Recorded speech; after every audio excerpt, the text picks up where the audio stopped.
Welcome to the November Spotlight on Life Insurance, brought to you by ProducersWeb.com. I'm Paul Wilson, and in this broadcast we'll cover some of this topic's biggest trends and most insightful research. This Spotlight on Life Insurance is sponsored by Brokers Life Marketing Group, one of the nation's leading marketing organizations. Experience the new world of life insurance marketing at www.brokerslifegroup.com.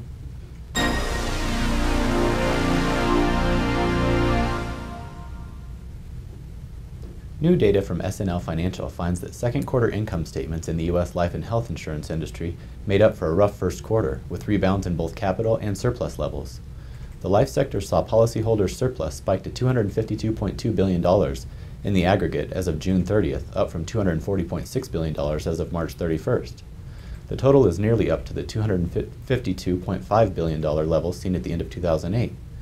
Additionally, the data shows that 16 of the leading 25 U.S. life groups saw sequential improvements in their statutory net income during the second quarter, due in part to lower expenses. Meanwhile, total underwriting deductions fell to $162.6 billion, down significantly from $193.1 billion in the first quarter and $201.1 billion during the same period last year.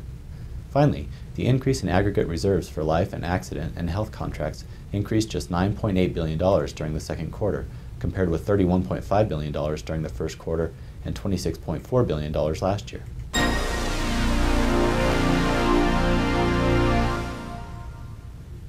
A recent study by LIMRA found that 43% of U.S. adults say they will postpone retirement due to the recent economic downturn. In addition, among those over age 45, 57% are planning to delay their retirement.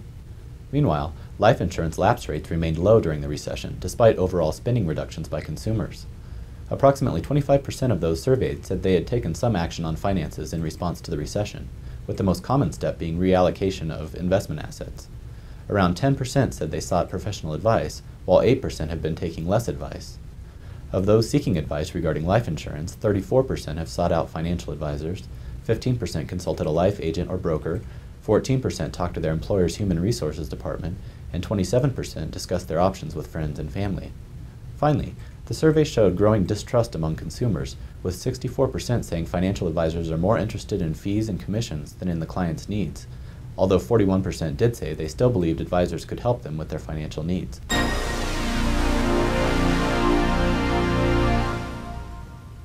The life insurance industry faces a conundrum, struggling to provide product guarantees at a time when financial security is especially important to the majority of Americans, according to Daniel Mullerin, president of ING's U.S. retail life distribution. According to Mullerin, Americans are struggling to trust financial institutions and therefore seek out guarantees.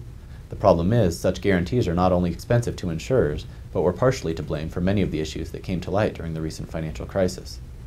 He said such guarantees include living benefit riders on stock market-linked variable annuities, a trend that involved life insurers, quote, taking back a lot of the risk, unquote.